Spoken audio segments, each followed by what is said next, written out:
Bonsoir à toutes et à tous, bienvenue dans votre émission Une journée qui s'achève. Mesdames et messieurs, nous espérons qu'elle a été agréable et que demain sera pareil. En entendant, nous vous donnons ici le temps qu'il fera la météo.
Mardi 11 septembre 2018, merci déjà à vous qui avez pris le rendez-vous, vous qui êtes là pour nous suivre de bout à bout. Alors, ce que nous vous réservons aujourd'hui, chers amis téléspectateurs, vous aurez droit à un plateau sur le marketing de réseau, ceci présenté comme une niche d'opportunités à saisir pour votre entreprise. Ce sera avec un consultant dans le secteur, il a pour nom Caleb Oviessi. Autre ingrédient dans cette émission, on s'intéresse aux méthodes de planning familial. Nous sommes là dans Nature et Bien-être avec Heureuse Danondé, le Bénin qui veut expérimenter ou qui fait déjà l'expérience d'une méthode contraceptive qui a pour nom Zayana Press. On en parle avec une spécialiste en gestion de santé et de la reproduction. Elle a pour nom Madame Alimatou Ozou. Et vous savez également, nous aurons droit à l'actualité sur la toile ActuWeb. Aujourd'hui, ne manquera pas Tout le monde s'affaire de l'autre côté. Et puis tout naturellement, le grand rendez-vous sans le journal, impossible d'y penser. Roch, bonsoir à vous. Bonsoir à vous, Karamata Guatao. Alors, est-ce que vous pouvez me résumer un peu votre journée? Est-ce qu'elle a été agréable? En tout cas, de mon côté, tout s'est en général bien passé. Oui, la journée elle a été agréable. Nous avons travaillé pour fournir à nos téléspectateurs la bonne information et ce soir, nous allons la leur servir dans le grand journal de ce soir. Et puis, nous parlerons du gari sorhui, la farine de manioc que vous et nous consommons si bien sous différentes formes. La fabrication de cette farine a fait l'objet d'une compétition entre les femmes de Ouegbo, une compétition qui leur a permis de révéler leur savoir-faire dans la réalisation de ce mets de grande consommation. Des erreurs médicales, on entend souvent parler à tort ou à raison. Que faut-il comprendre par erreur médicale? Des spécialistes viendront nous édifier sur la question. Et enfin, nous vous ferons découvrir le métier de géomètre, un métier noble, délicat, mais qui a aussi ses exigences. Voilà, Karamat, les titres à développer dans le 1945 de ce soir. Merci Roch, c'est heureux de savoir ce menu avec vous et on vous retrouve dans votre même décor dans un peu moins de 45 minutes pour donc aller dans les détails de tous ces sujets à nous annoncer. Merci beaucoup Roch Aurélien Akwayenou, à tout à l'heure à vous. À tout à l'heure. Voilà, le grand rendez-vous vient à peine de démarrer. Merci beaucoup à Rock pour les titres qu'on va retrouver donc dans un peu moins de 45 minutes pour le développement. Alors, nous allons démarrer par la toute première rubrique ce soir, c'est bel et bien Autant savoir.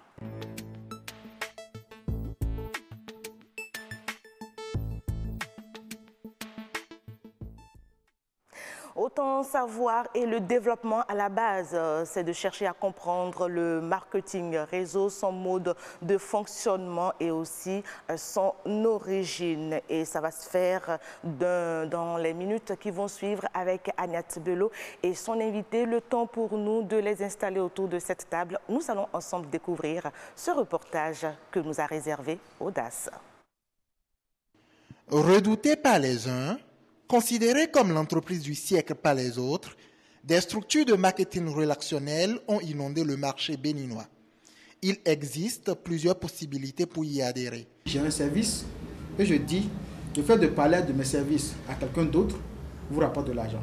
Donc c'est une autre manière d'avoir des personnes qui travaillent pour vous sans être pour autant vos employés. La commercialisation de produits est différente de ce que vous pouvez avoir comme gain si vous ne commercialisez pas le produit. C'est un aspect que nous laissons aux membres même inscrits de prioriser ou bien de laisser tomber. Devenir riche est la promesse que vous font les membres des réseaux pour vous convaincre de rejoindre leur groupe. Mais il y a aussi d'autres avantages. Essayez de mettre des artifices autour de lui. C'est-à-dire, quand vous le voyez, vous allez penser qu'il est tellement heureux, il est tellement bien, des vêtements serrés près du corps, et qui essaie de vous montrer que tout ce qu'il fait dans le marketing de réseau, ça marche. Donc, c'est des gens, des grosses voitures, des belles maisons. Et c'est ça réellement l'indépendance financière. Alors, ces trois éléments sont quoi? L'argent, la santé et le temps. Donc, nous essayons déjà, à travers le développement personnel, nous essayons déjà d'amener la personne à avoir confiance en lui-même. Pourtant, cet avis n'est pas partagé de tous. Certains anciens adhérents y voient des risques.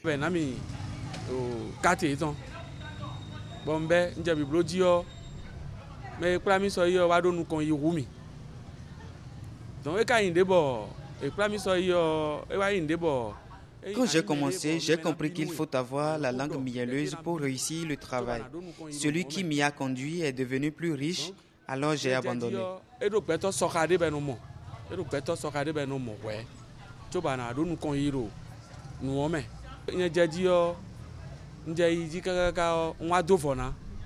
Première personne qui adhère et qui en bénéficie.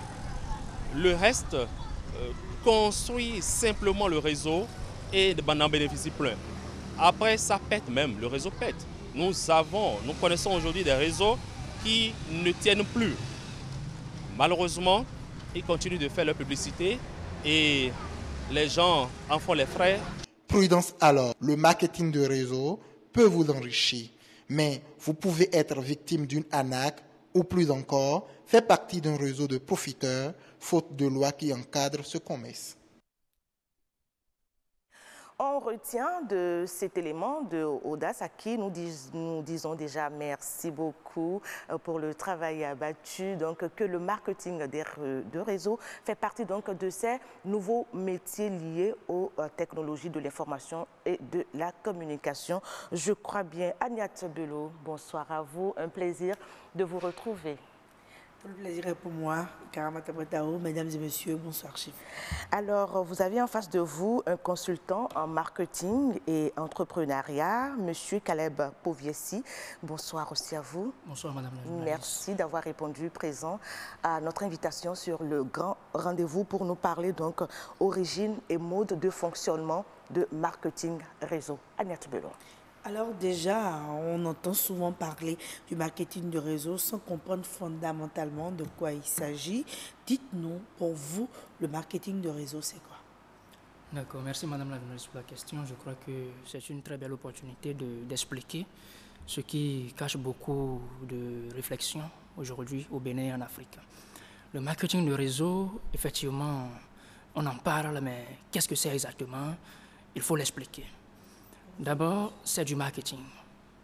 Et qui dit marketing parle des ensembles, de l'ensemble des moyens, des techniques et tout ça qu'une entreprise met sur pied pour d'abord découvrir les besoins de ses potentiels clients et pour pouvoir les satisfaire de façon convenable.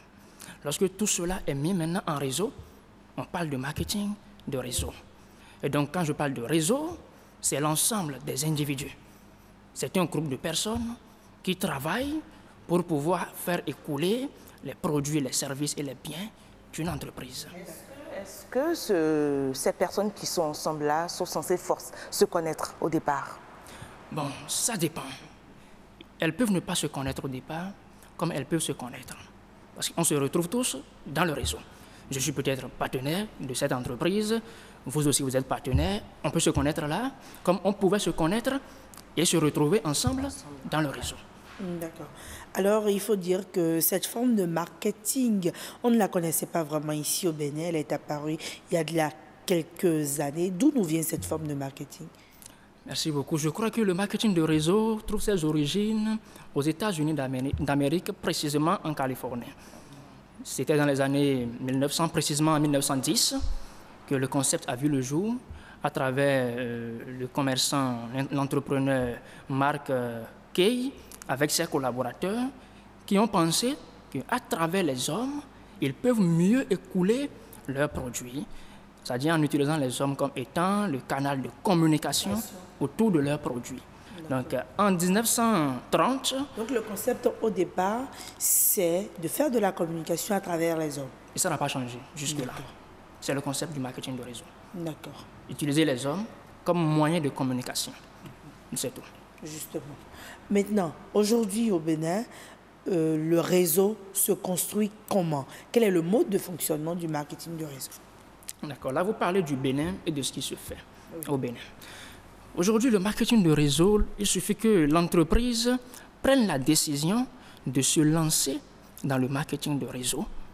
Et il faut d'abord que les produits soient de qualité, parce que là, il faut utiliser la ressource humaine, les relations pour travailler. Donc, une fois que le produit est défini, il est de qualité ou le service est de qualité, on fait appel à des individus. Si moi j'ai mon produit, je veux le vendre, je peux vous appeler.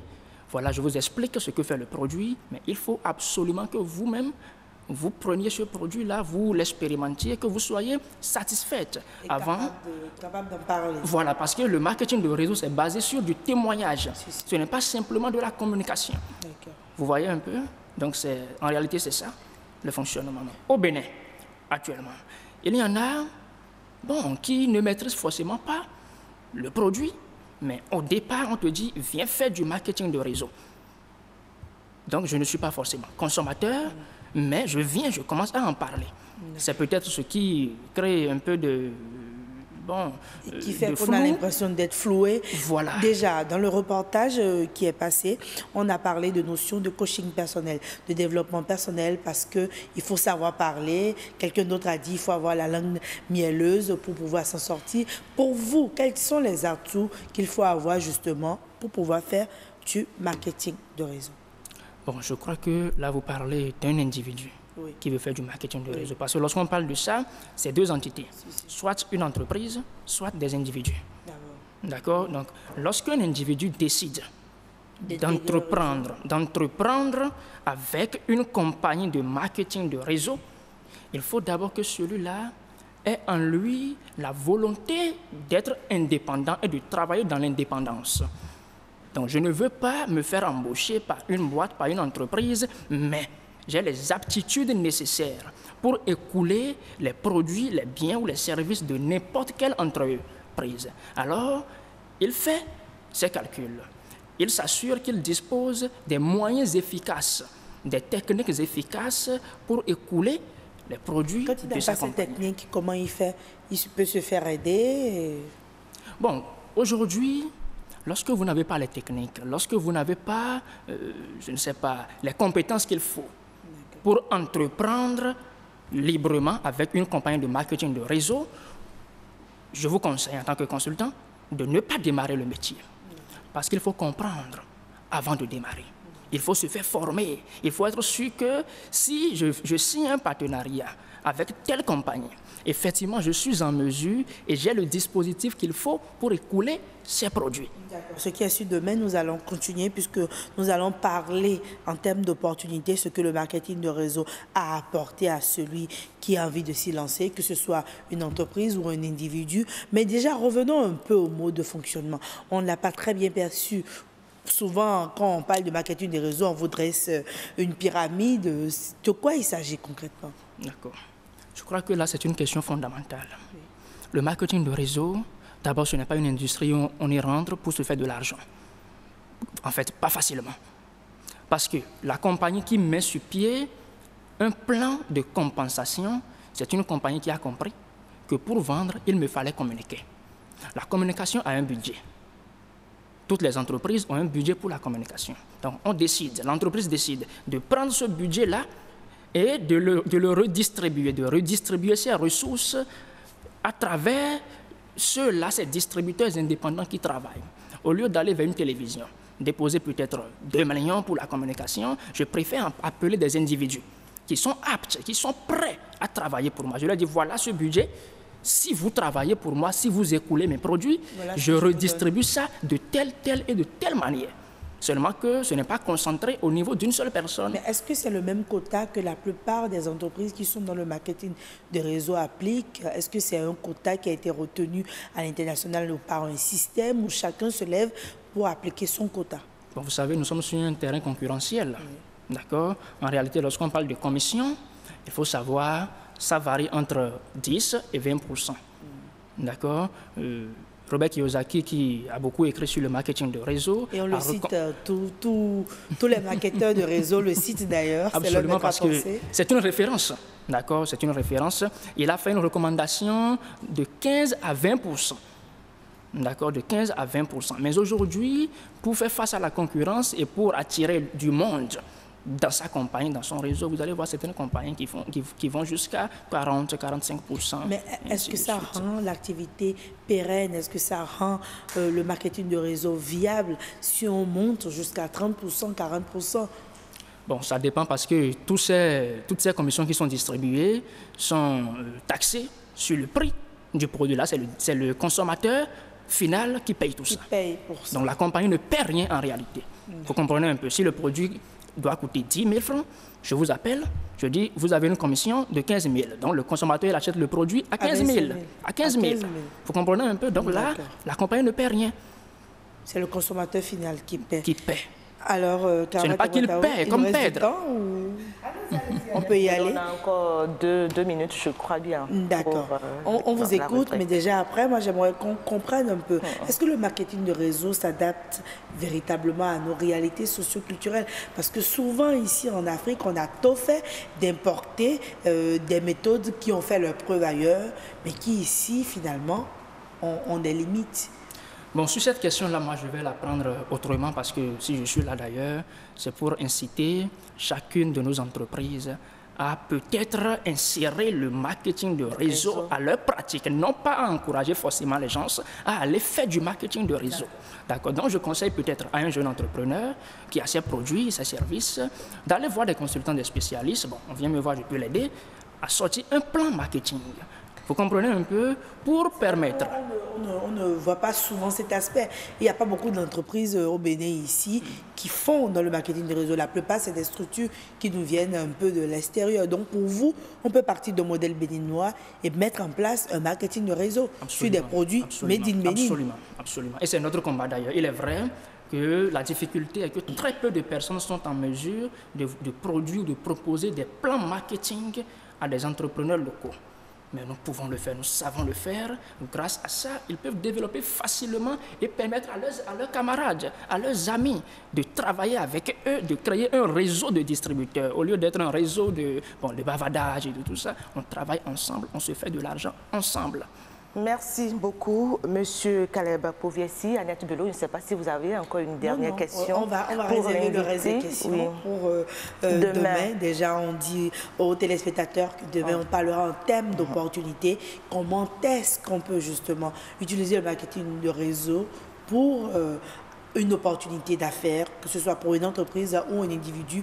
Donc, n'oubliez surtout pas, on sera là encore demain avec vous, Karamata. Merci beaucoup, Agnata Bello. Je vous souhaite de passer une agréable soirée. Bon retour chez vous. Pareil à notre invité, M. Caleb Pouviessi, consultant en marketing et entrepreneuriat. Je retiens tout simplement de vos échanges que le marketing de réseau devient un outil indispensable pour l'entreprise et un moyen aussi pour développer le Made in Bénin, les produits, je me répète, les produits fabriqués au Bénin. Et c'était donc la rubrique Autant savoir. D'une rubrique à une autre, nous allons installer nature et bien-être. Et aujourd'hui, nous allons parler des méthodes contraceptives. Nous sommes avec les femmes.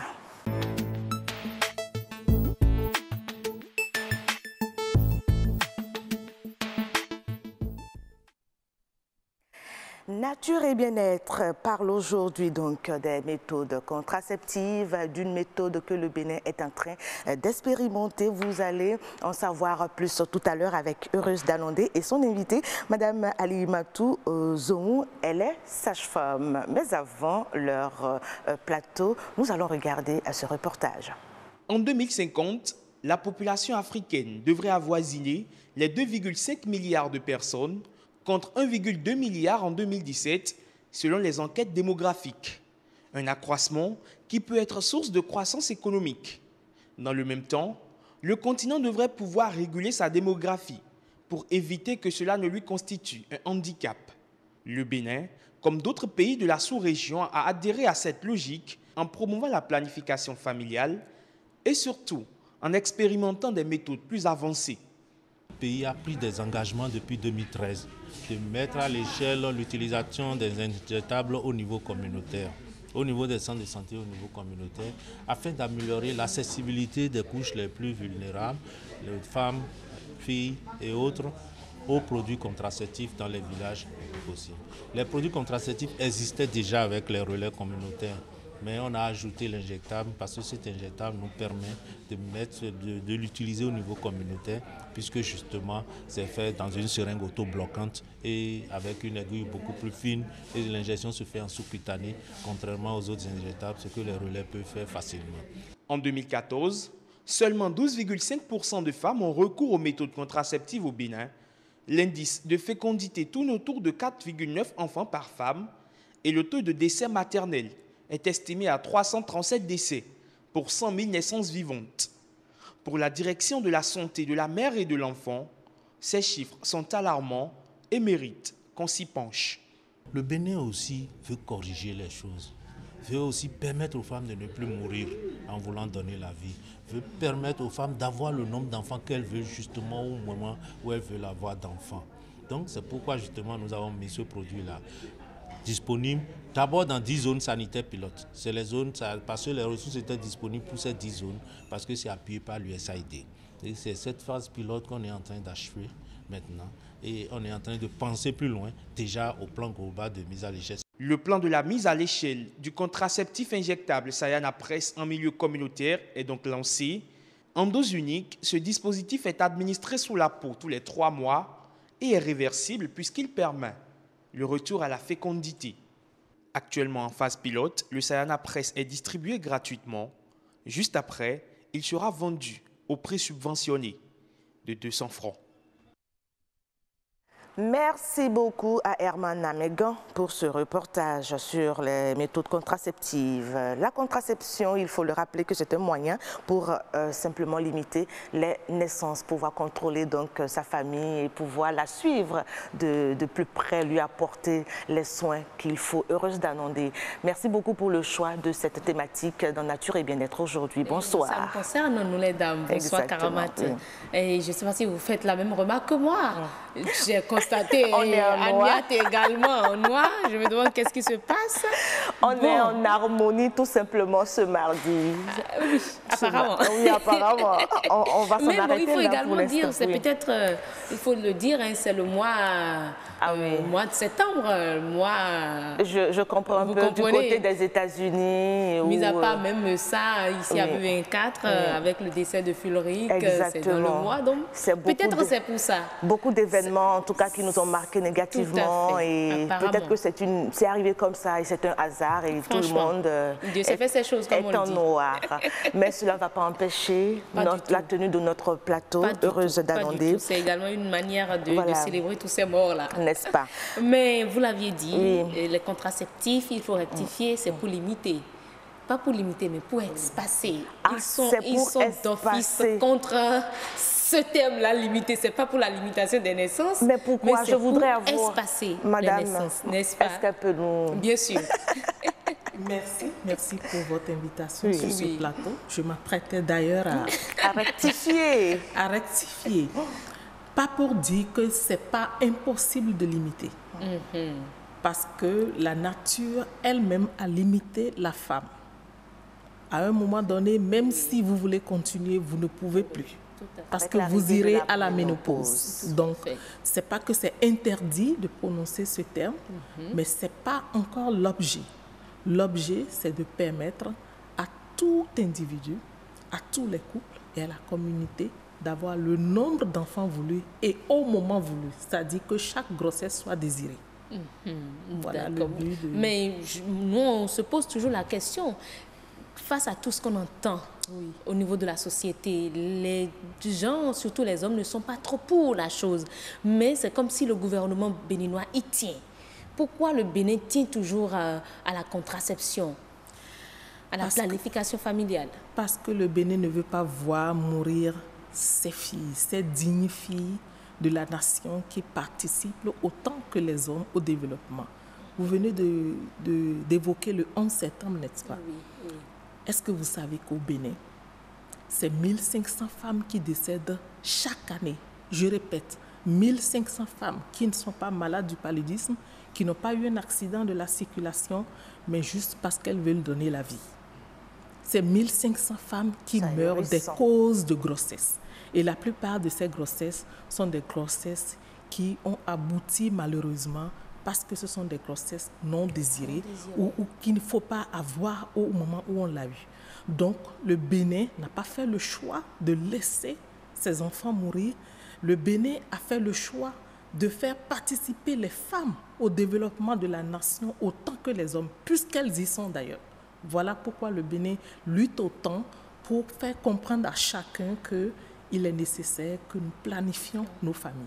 Et l'une des méthodes aujourd'hui en vogue au Bénin, c'est ce que disait tantôt Amégan, Herman, Sayana Press. Quelle est la différence de cette méthode-là des autres méthodes qu'on connaissions? Oui, Sayana Press est un injectable.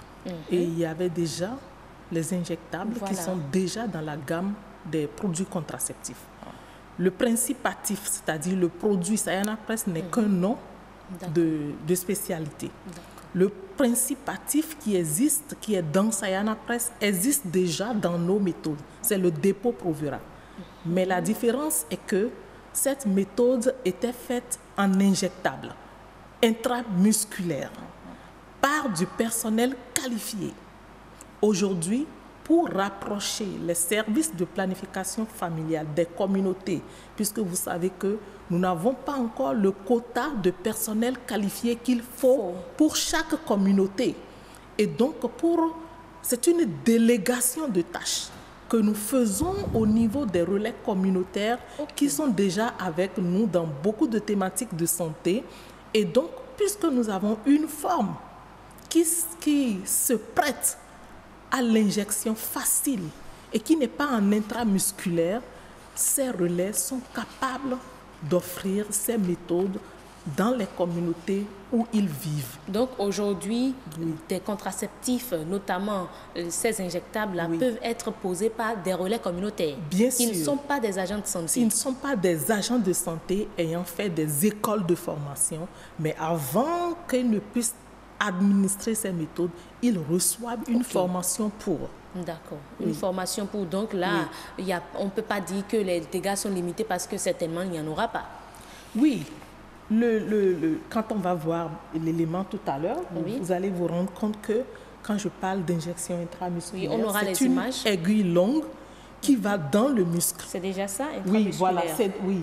Et l'aiguille qui est longue, qui va dans le muscle, peut rencontrer un nerf, peut rencontrer des autres choses. C'est pour ça qu'il faut du personnel qualifié pour le faire. Dans le cas de Sayana Press, vous allez voir l'aiguille, c'est une toute petite aiguille qui ne peut aller que sous la peau. Elle ne peut même pas traverser, elle ne peut pas aller au-delà. Au-delà, d'accord. Dans d'autres pays, ils sont déjà même passés à l'auto-injection, c'est-à-dire vous achetez le produit, vous l'injectez. Oui, comme de l'insuline. Donc, ça ne peut pas aller au-delà. Voilà les deux aiguilles en comparaison. Et contrairement... Ce qui est dans la main, c'est Sayana Press. D'accord. Et l'autre, c'est pour faire l'injection en intramusculaire. D'accord. Et donc...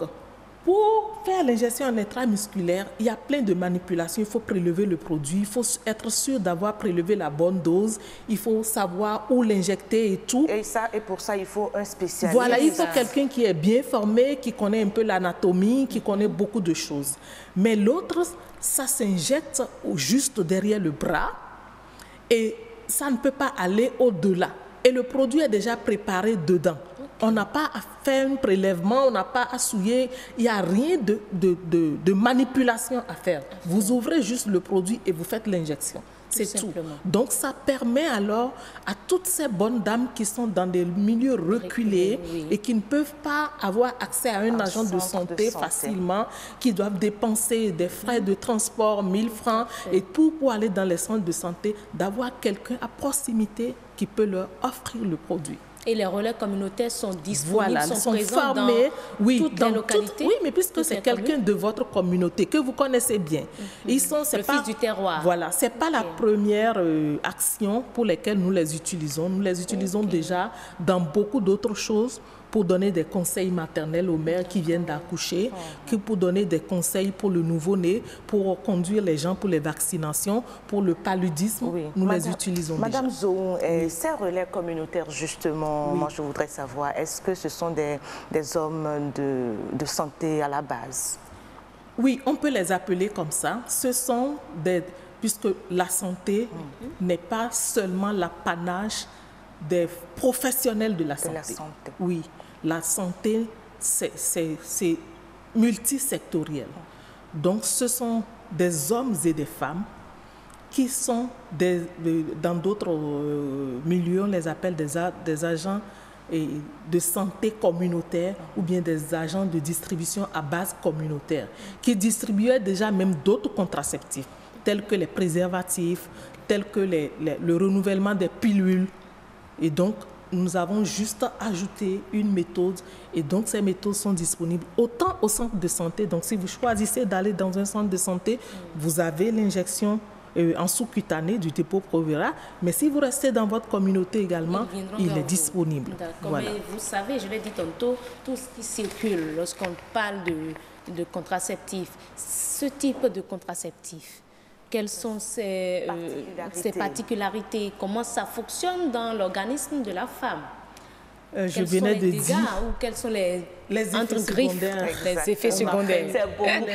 En fait, je crois que c'est ça. C'est comme la ça crainte des femmes aujourd'hui par rapport Ce sont les effets secondaires. Vous avez parfaitement raison. Vous avez parfaitement raison. Et nous avons dit que ce n'est pas un produit nouveau. Le produit n'est pas nouveau. Sa présentation est nouvelle.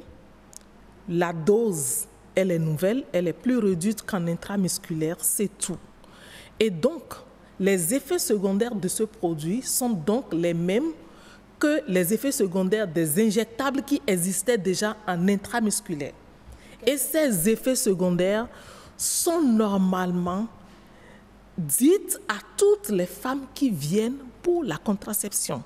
Lorsqu'un agent vous reçoit, il a l'obligation, dans le conseil, de vous donner les effets secondaires de chaque méthode afin que vous, en choisissant, vous puissiez faire un choix éclairé.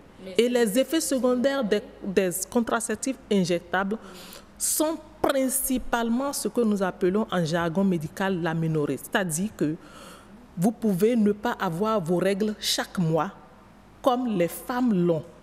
Vous pouvez ne pas avoir vos règles, ça peut sauter 2 mois, 3 mois sans avoir vos règles. Juste parce que les règles sont provoquées parce que vous n'avez pas eu une fécondation dans le mois. C'est-à-dire l'ovule n'a pas eu un spermatozoïde et le cerveau travaille de manière à préparer l'utérus à recevoir un bébé chaque mois. Et lorsque le cerveau travaille, l'utérus s'épaissit, prépare donc un lit pour le bébé. Et donc chaque mois, lorsque vous n'avez pas une fécondation, ce lit se déchire. C'est ça les règles. Et maintenant que vous avez dit à votre cerveau, moi je suis sous contraception, donc je n'ovule pas. Donc il n'y a pas de bébé. Le lit peut ne plus se faire. Et donc le lit peut ne plus se faire. Et donc ne va pas se déchirer pour se renouveler chaque mois. Mais comme c'est un automatisme, parfois le cerveau oublie et déchire un peu. Vous pouvez avoir donc des traces de sang qu'on appelle des spottings. Donc les 2 effets secondaires majeurs dans les injectables, c'est soit l'aménorrhée, soit de petits saignements entre les moments de règles. Et au moment de vouloir, quand lorsqu'on le désir de grossesse, qu'est-ce qu'on fait? Vous arrêtez, mais comme je l'ai dit, lorsque vous partez dans un service pour avoir la planification familiale, nous appelons ça limite. Lorsqu'on vous a parlé des effets secondaires, on vous parlera des limites. Les limites des contraceptifs injectables, c'est que vous ne tombez pas tout de suite enceinte comme si vous étiez sous pilule ou sous une autre méthode. Et ça se dit. Ça peut prendre 3 mois, ça peut prendre 5 mois. C'est chaque organisme. On va quand même. C'est pour ça qu'on appelle ça réversible. Et on doit l'expliquer à la cliente pendant qu'il vient. Ça veut dire que s'il désire avoir, puisque ça se renouvelle tous les 3 mois, si elle désire avoir sa grossesse, elle a fait son injection en juin. Et chaque fois qu'elle doit injecter, on doit lui demander, as-tu déjà le désir d'arrêter? Si elle dit qu'en décembre, elle veut arrêter, elle ne viendra pas faire sa prochaine injection. Puisque le produit est à libération lente. Il se libère lentement. Donc, le temps qu'il finisse dans votre organisme... Et c'est chaque mois, une femme qui décide de se mettre sous ce contraceptif... C'est chaque 3 mois. Chaque 3 mois, l'injection. Chaque 3 mois doit faire l'injection jusqu'à ce qu'elle désire d'enfant. Si elle désire avoir une nouvelle grossesse, elle arrête un peu tôt. Ça permet qu'elle élimine tout le produit et qu'elle tombe enceinte et qu'elle ait son enfant. Encore que ça non cher. Vraiment, merci beaucoup pour ces informations. Je sais que quand on touche à la femme, quand on touche à la santé de la femme, c'est toujours intéressant. Ça vous maintient toujours là. J'étais tellement attentive, j'écoutais. J'ai même oublié à un moment qu'il fallait poser des questions parce que je me suis sentie concernée aussi. Et j'espère que nos sœurs, elles ont aussi eu le message et qu'elles vont faire le choix qu'il faut pour espacer les naissances, mais pas limiter les naissances. Oui, mais quand vous avez fini, vous limitez. À un moment donné, vous limitez. Si vous avez envie de faire 4, vous avez les moyens pour 4. Quand vous avez fini, vous avez fini. Il y a des contraceptifs aussi pour limiter? Bien sûr, il y a des contrats, il y a des méthodes non réversibles. Donc, c'est pour dire, il n'y a pas que les injectables. Ce qu'on va faire, madame, ce qu'on va faire, madame Zohou Alimatou, nous avons d'autres plateaux plus élargis. Le forum du jour est là, par exemple. On va encore la recevoir. Pour en débattre plus amplement. Je sais que heureuse quand elle s'y met. Quand elle s'y met, elle ne vous lâche pas. Elle sait vous décrocher. C'est ça. C'est l'un de ses atouts. On l'aime pour ça, bébé 24. Mesdames, Messieurs, j'espère que vous avez compris. Nous avons fini donc pour la rubrique d'aujourd'hui. Le Sayana Presse, un contraceptif injectable pour les populations parce qu'il faut que les femmes aussi participent vraiment. Elles participent déjà au développement de la nation, mais il faut qu'elles se portent davantage bien mieux pour davantage contribuer au développement du pays, au développement de la nation. Merci beaucoup à Madame Alimatou Zohou, sage-femme. Merci d'être passée. Merci aussi à Heureuse Danondé. Au cœur de l'Afrique noire, berceau de l'humanité, le Bénin vous ouvre ses portes et vous dévoile des mystères enfouis depuis la nuit des temps. Sillonnez le pays et découvrez ses richesses. Osez la rencontre avec un peuple accueillant qui saura vous faire partager son énergie et son héritage.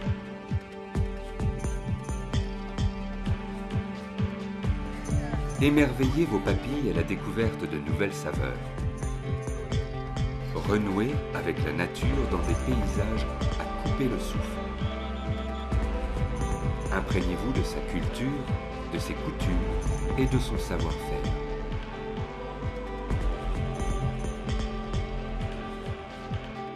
Rafraîchissez-vous dans les cascades tumultueuses de l'Atacora. Aventurez-vous dans les réserves animalières du Nord à la rencontre de la faune africaine et emplissez vos poumons du souffle bienfaiteur de l'harmattan, le vent du désert. Vibrez au rythme de la musique et des danses ancestrales de la terre du vaudou. Admirez les 1000 visages de ce pays. Explorez, contemplez, vivez le Bénin. Bénin, l'Afrique généreuse.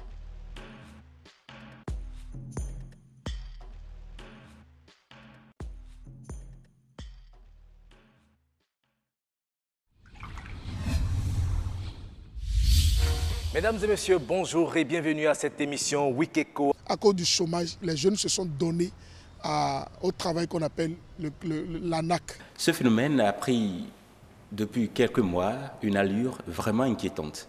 Suivez juste après moi la revue de presse et le décryptage. Tour d'horizon de l'actualité vue par les canards. Mesdames, Messieurs, bonjour. Ça ne sert à rien de prendre la décision de reculer après avant de mieux faire. Suivez Wikeko, votre magazine de l'actualité économique sur BB24 tous les dimanches à 11h et à 23h, les lundis à 11h et les mardis à 5h. Lorsqu'on voit des Ivoiriens s'habiller.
Pour parler de l'épargne, il faudrait que nous puissions convoquer 2 concepts importants, le revenu et la consommation. Peut-on espérer une élimination définitive des sachets plastiques? Quand vous dites que chacun est né avec son travail, est-ce parce que vous n'êtes pas né avec le journalisme qu'au fil des temps, vous avez laissé le métier de côté? Au-delà de la production d'énergie, le taux d'électrification reste encore faible. Par rapport aux réformes dans le secteur du tourisme, comment est-ce que vous voyez ça? Je dis souvent que l'entretien sur BB24, c'est tous les dimanches à 22h, les lundis à 10h, à 16h30 et à 23h. S'exprime à travers une consultation du FA.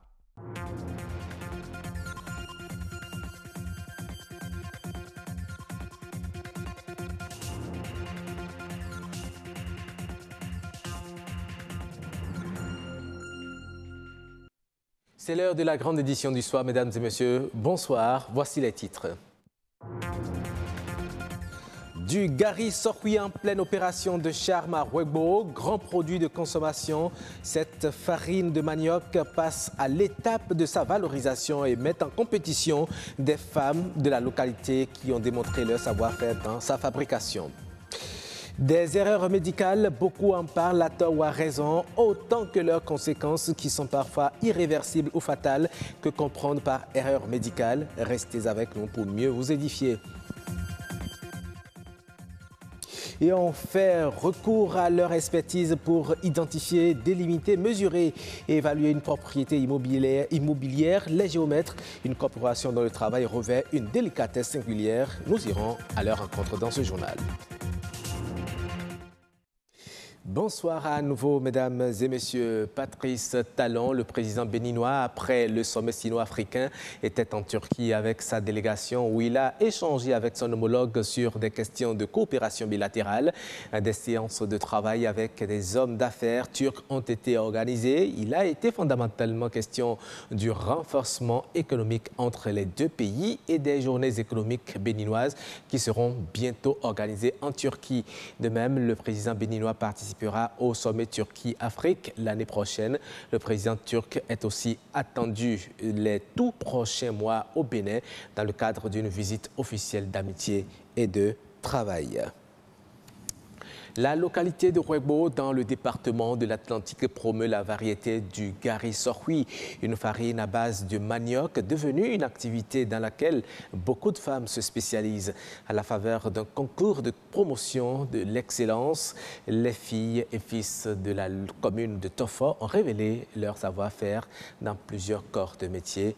Et Bruno Hotekbo et Patrick Adjabodjou ont pris part à l'événement. Voici les précisions.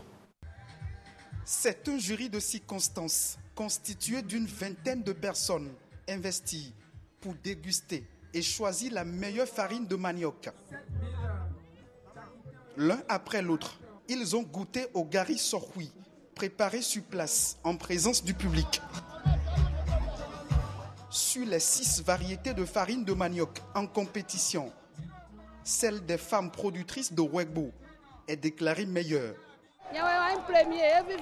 Je suis la première, je suis contente. Produire la farine de manioc est un exercice de tous les jours, mais des occasions pareilles pour révéler nos efforts manquent souvent. 3 salons de coiffure ont dévoilé au public leur maîtrise du métier. La tresse africaine de ces belles demoiselles a séduit les regards. Le jury décerne le meilleur prix à Anne-Marie Dohon pour la finesse de son travail. Ils nous ont donné 3 heures d'horloge pour faire cette tresse africaine. À la fin, sur les 3 concurrentes, je suis la première et je suis contente. Les passionnés du domino ont aussi planché. Les joueurs des jeux de pique, de belote, de dames et de la pétanque se sont affrontés par catégorie. Les meilleurs ont été gratifiés d'une enveloppe allant de 5 000 à 50 000 francs CFA. Des artistes en neb, inspirés par la musique traditionnelle et moderne, ont révélé leur capacité à chanter. 2 sur les 8 en compétition sont promus au rang des meilleurs. Quand on se sacrifie pour un travail, ça paye toujours. Je suis très content et cette distinction m'incite à travailler davantage. Cet événement met en lumière les savoir-faire et s'incruste à pas de géant dans les habitudes. Le gari sokwi devient l'élément fédérateur. On a l'habitude de manger le gari, mais sans avoir une idée de souffrance. Et donc, il est quand même bien que de temps en temps, on puisse célébrer ces femmes-là pour dire combien on les porte dans notre cœur. Gari Sokwi, ça m'a beaucoup intéressé parce que c'est un secteur que nous devons promouvoir. L'initiative prend racine et passe d'un simple loisir des vacances à l'étape de concours départemental. Fini donc le temps où l'économie locale souffre de visibilité dans la commune de Tofo. Fini également l'époque où les talents sportifs et artistiques sont mis sous boisseau. Voilà, plusieurs savoir-faire étaient en compétition, mais comme Patrick Adiagodjo l'a dit, le gari sokwi était l'élément fédérateur autour de cette compétition que nous avons eu du plaisir à déguster. Nous allons parler à présent des erreurs médicales, des décès ou malformations suite à des interventions chirurgicales sont souvent qualifiées à tort ou à raison d'erreurs médicales. Quand alors faut-il parler d'erreurs médicales et quelles en sont les conséquences? Suivez ce reportage de Philippe Béanzin posé par Ulvaeus Balogun. Il n'est plus rare d'entendre qu'un individu porte un handicap à vie ou passe de vie à trépas à cause d'une erreur médicale. Une erreur médicale telle que c'est formulé, c'est tout ce que vous commettez et qui n'est pas conforme à la norme. La caractéristique en milieu de santé, c'est que quand on commet l'erreur à la santé, on meurt ou la victime porte des séquelles indélébiles. Juste les moyens qui manquent ou que la conscience professionnelle fasse défaut et l'irrécupérable est fait.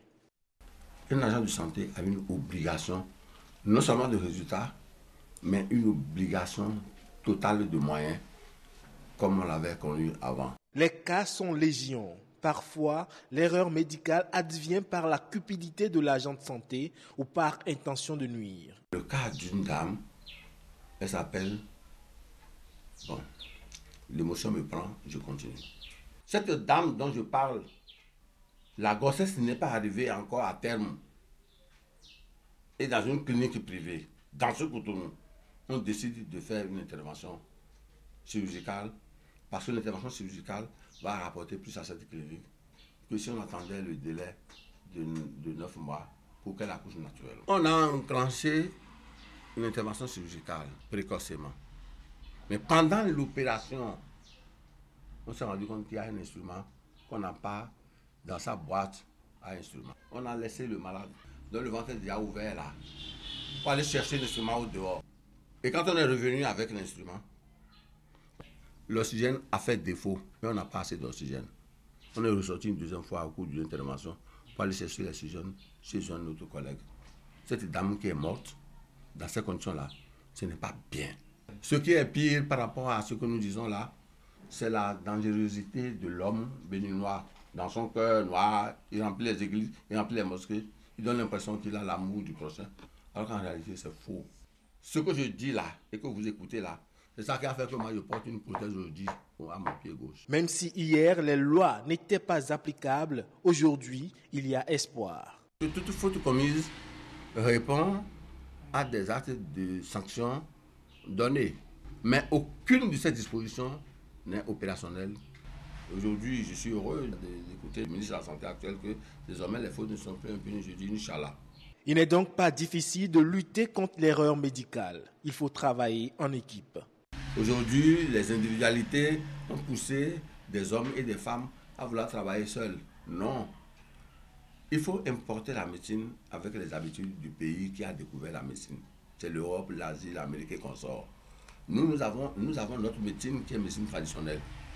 Et notre médecine traditionnelle a ses règles et ses principes. La médecine est un métier si noble qu'on ne peut l'embrasser sans chercher à hériter du cœur du Créateur. Il faut aussi investir dans l'amélioration du plateau technique des hôpitaux. Et ceci, certains pays l'ont compris. Le gouvernement fédéral nigérien a adopté un plan quinquennal d'environ 16,7 milliards de dollars pour le secteur de la santé, a indiqué le ministre nigérien de la Santé. Selon ses propos, ce plan vise à améliorer les infrastructures, les services et la couverture sanitaire de la population nigériane et devrait permettre de réduire de 31% la mortalité maternelle sur la période 2018-2022. Ainsi, 38,2% du montant total devrait être consacré aux ressources humaines, 34% aux médicaments, aux produits et aux fournitures et 7% aux infrastructures. On fait recours à leur expertise pour identifier, délimiter, mesurer et évaluer une propriété immobilière. Les géomètres, c'est bien d'eux que nous voulons parler. C'est une corporation dont le travail revêt une délicatesse singulière. Igor Ayosso et Herman Rodrigue-Amégan nous amènent à la rencontre d'une équipe de géomètres. Regardez. Avec nos appareils, les différentes... Une séance de briefing avant l'embarquement pour le terrain. De données topographiques que nous pouvons voir aussi bien sûr. Les consignes sont claires, pas question de passer outre. Direction, le chantier. Le matériel déployé, place au travail sous la supervision de l'expert géomètre. Vu par un profane, ces appareils suscitent curiosité. Essayons de percer le mystère. Donc ici, comme j'ai dit, c'est un appareil, un niveau qui est chargé de nous décrire le relief. Ici, nous avons un théodolite électronique. Électronique parce que lui, il est chargé juste de nous donner les angles de façon électronique. Les distances, nous les mesurons. Ici, nous avons un GPS bifréquence. Et cet appareil nous aide beaucoup plus facilement à aller vite sur nos travaux et nous aide beaucoup plus facilement à ne pas trop nous fatiguer quand nous devons faire une grande superficie, par exemple. Pour en arriver à déployer ces matériels en toute légitimité et réclamer le titre de géomètre, le chemin est long, très long quand on vise l'expertise. En tout, on peut dire 10 à 11 ans après le bac. Quand vous avez un bac de nos séries scientifiques, c'est ça qui est recommandé, ou bien la C ou bien la D, vous intégrez maintenant une école de topographie.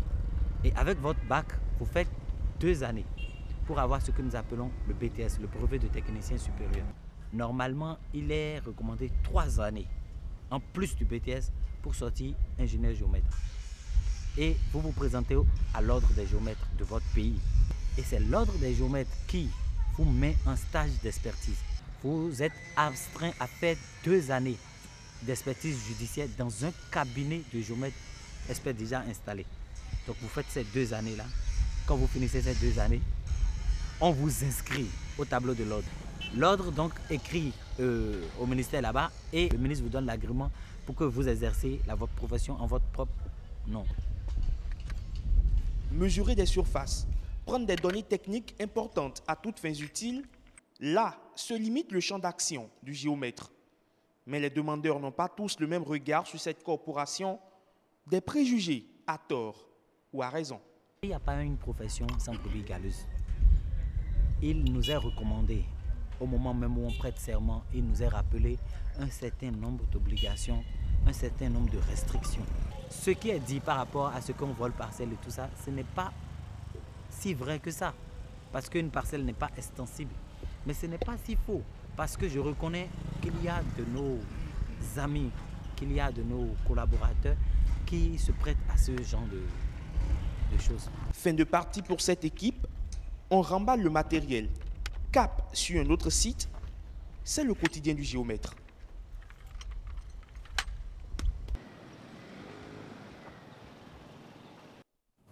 Merci Rodrigue Herman Amégan pour nous avoir plongé dans le quotidien du géomètre. Et nous allons terminer cette édition par quelques informations en bref. Sachez qu'Ethiopian Airlines et le gouvernement tchadien viennent de signer un accord portant sur le lancement de la nouvelle compagnie aérienne nationale tchadienne en octobre prochain. Le vol inaugural est prévu pour le 1er octobre, mais la première destination n'a pas encore été déterminée. La nouvelle compagnie dispose disposera d'une flotte initiale de 2 avions bombardiers. Dans ce contrat, l'État tchadien détiendra 51% de la nouvelle compagnie qui sera baptisée Tchadia Airlines. La compagnie aérienne nationale tchadienne desservira les 4 principales villes du pays ainsi que des pays voisins. Et puis, la Zambie envisage de réduire son déficit budgétaire à 5,1% du produit intérieur brut d'ici les 3 prochaines années. Cet objectif ferait partie d'une stratégie globale visant à améliorer les performances de l'économie du pays d'Afrique australe. Ainsi, le gouvernement envisage également de maintenir le taux d'inflation entre 6 et 8% et d'accroître les recettes intérieures à au moins 19% du PIB. Cette stratégie, couplée à une hausse des réserves de change, devrait entraîner une croissance économique de moins 4% sur les 3 prochaines années. Et voilà, c'est la fin de ce journal. Mesdames et messieurs, merci de l'avoir suivi. Retrouvez Estelle Espérance Europazo demain pour de nouvelles informations. Moi, je vous dis rendez-vous lundi prochain. Mesdames, Messieurs, voilà, c'était donc l'actualité, le 19h45 avec Roch Aurélien Akwayinou. Merci beaucoup à vous pour ces informations pour le compte de ce mardi 11 septembre 2018. Alors, le grand rendez-vous aujourd'hui, c'est bel et bien fini ici. Mais avant, on va regarder encore une fois la météo.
Ça a été un plaisir pour moi de vous avoir servi le grand rendez-vous de ce mardi 11 septembre 2018. Mesdames, Messieurs, le temps passe, c'est vrai, mais les souvenirs sont là. On se souvient encore les attentats du 11 septembre du côté des États-Unis. Voilà. Mesdames, Messieurs, c'est sur cette note-là que nous vous souhaitons de passer une agréable soirée. On se retrouve demain avec le même plaisir. Au revoir.